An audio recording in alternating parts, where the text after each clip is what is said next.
Welcome to our lecture online. In this video, we're going to talk about the projection of one vector onto another vector. And we can imagine that the two vectors would be vectors in three-dimensional space. So how do we do that? Well, there's a relationship between that and the dot product. So here, graphically, you can see that we have vector A and we have vector B, and we're going to project vector A onto vector B, which gives us this vector right here. So this is vector A projected on vector B. And we can write it like this: vector A projected on vector B. And maybe I'll just go ahead and do this so we can see that it's a projection on that vector. And then if we only want to know the length of that, the magnitude of that, that would be equal to the magnitude of A times the cosine of the angle between the two. If we want to write the projection in terms of a vector quantity, we can do that by saying the vector A projected on vector B is equal to the dot product between A and B divided by the magnitude of B squared times the vector B. So if we then write A dot B as AB times the cosine of theta, which is one of the two definitions of the dot product, then we divide that by B squared, and then instead of writing vector B, we can write it as the magnitude of B times the unit vector in the B direction. Then you can see you have two B's in the numerator and a B squared in the denominator. They cancel out, and we end up with the vector A projected onto vector B, and I might as well just write as a vector here, is going to be equal to the magnitude of A times the cosine of theta times the unit vector in the B direction. So this is how we write it as a vector quantity. Now let's see how that actually works out when we have two vectors. So here we have vector A and vector B defined in three-dimensional space. And to make it go a little quicker, we have the magnitude of A and the magnitude of B already pre-calculated. So now let's find the vector A projected onto vector B. So we can say that vector A projected on vector B is going to be equal to the dot product A times B.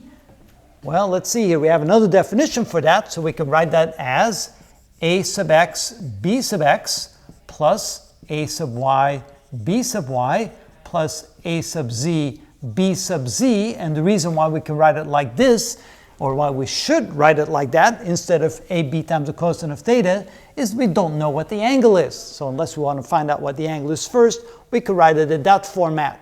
So we're going to multiply that times the magnitude of B, which we have right here, which is the square root of 21 in the B direction.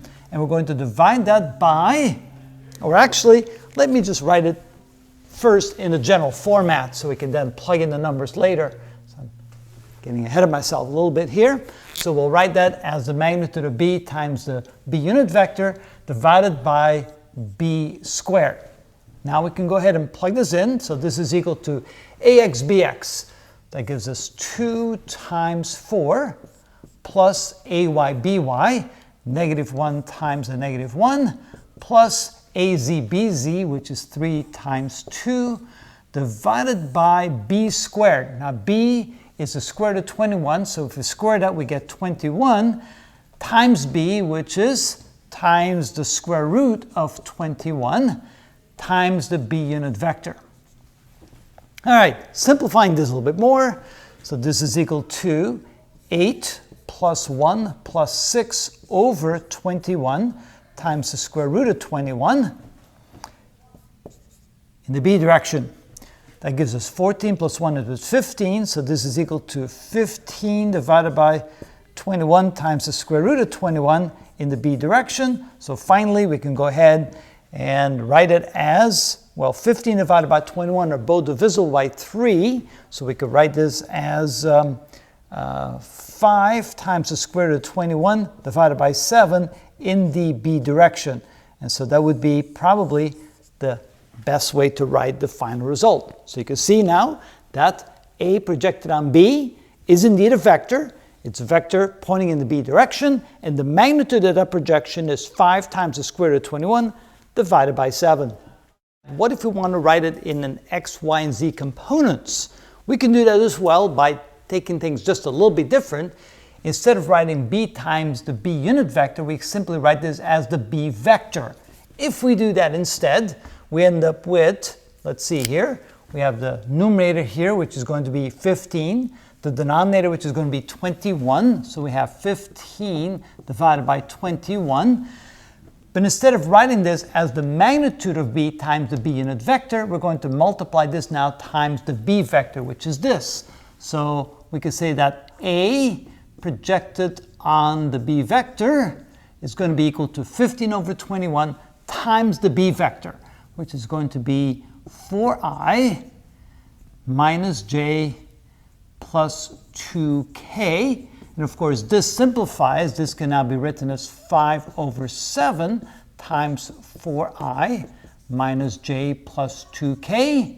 And finally, when we multiply this through, this ends up being 20 over 7 in the I direction, minus 5 over 7 in the j direction, and plus 10 over 7 in the k direction. So we can also write, and that should be a vector, vector A projected onto vector B, can then also be written in terms of a vector in terms of I, j, and k components, or x, y, and z components, instead of just the magnitude in the b direction. So either one gives you the exact same value.